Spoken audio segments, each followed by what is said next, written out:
May the peace of the Lord be with you. I pray that you will be filled with God's grace and blessings by listening and reading the Bible every day. I am Pastor 종선채. We are listening and reading the Bible according to the reading plan proposed by the Revised Common Lectionary. This year's reading plan is by year C. Today is October the 14th, Friday after 18th Sunday after Pentecost. Today's readings are from Psalm 119, Jeremiah chapter 26, verses 16 to 24, 2 Timothy chapter 2, verses 14 to 26, and from the Gospel of Luke chapter 18, verses 1 to 8. This is today's first reading. Then the officials and all the people said to the priests and the prophets, "This man should not be sentenced to death. He has spoken to us in the name of the Lord our God." Some of the elders of the land stepped forward and said to the entire assembly of people, "Micah of Moresheth prophesied in the days of Hezekiah king of Judah. He told all the people of Judah, 'This is what the Lord Almighty says. Zion will be plowed like a field. Jerusalem will become a heap of rubble, the temple hill a mound overgrown with thickets.' Did Hezekiah, king of Judah, or anyone else in Judah put him to death? Did not Hezekiah fear the Lord and seek his favor? And did not the Lord relent so that he did not bring the disaster he pronounced against them? We are about to bring a terrible disaster on ourselves." Now Uriah son of Shemaiah from Kiriath Jearim was another man who prophesied in the name of the Lord. He prophesied the same things against this city and this land as Jeremiah did.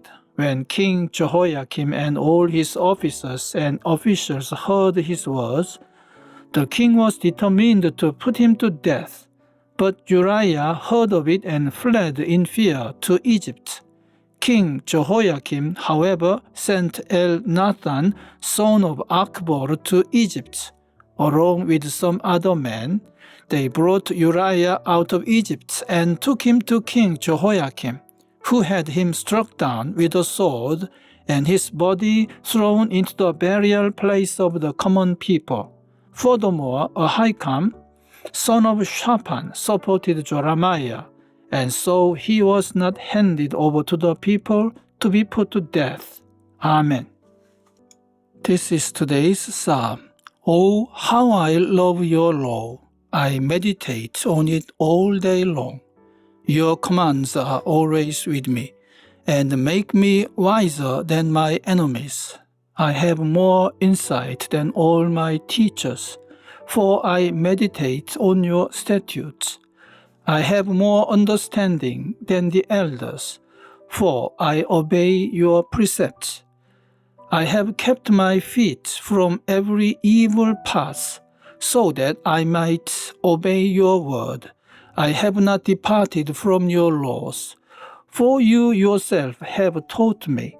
How sweet are your words to my taste, sweeter than honey to my mouth. I gain understanding from your precepts. Therefore I hate every wrong path. Amen. This is today's second reading.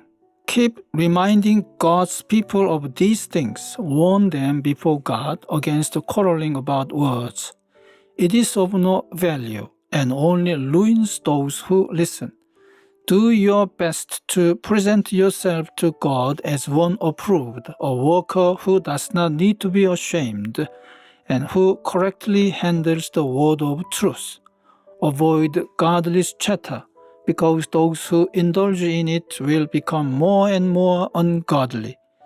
Their teaching will spread like gangrene. Among them are Hymenaeus and Philetus, who have departed from the truth. They say that the resurrection has already taken place, and they destroy the faith of some. Nevertheless, God's solid foundation stands firm. sealed with this inscription: "The Lord knows those who are His, and everyone who confesses the name of the Lord must turn away from wickedness." In a large house there are articles not only of gold and silver, but also of wood and clay. Some are for special purposes and some for common use.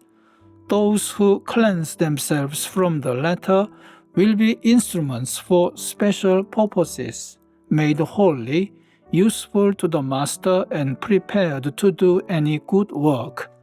Flee the evil desires of youth and pursue righteousness, faith, love, and peace, along with those who call on the Lord out of a pure heart.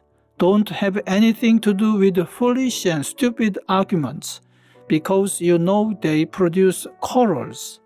And the Lord's servant must not be quarrelsome, but must be kind to everyone, able to teach, not resentful. Opponents must be gently instructed in the hope that God will grant them repentance, leading them to a knowledge of the truth, and that they will come to their senses and escape from the trap of the devil, who has taken them captive to do his will. Amen. This is this week's Gospel reading. Then Jesus told his disciples a parable to show them that they should always pray and not give up. He said, "In a certain town there was a judge who neither feared God nor cared what people thought. And there was a widow in that town who kept coming to him with the plea, 'Grant me justice against my adversary.' For some time he refused, but finally he said to himself, 'Even though I don't fear God or care what people think, yet because this widow keeps bothering me, I will see that she gets justice so that she won't eventually come and attack me.' And the Lord said, 'Listen to what the unjust judge says. And will not God bring about justice for his chosen ones, who cry out to him day and night? Will he keep putting them off?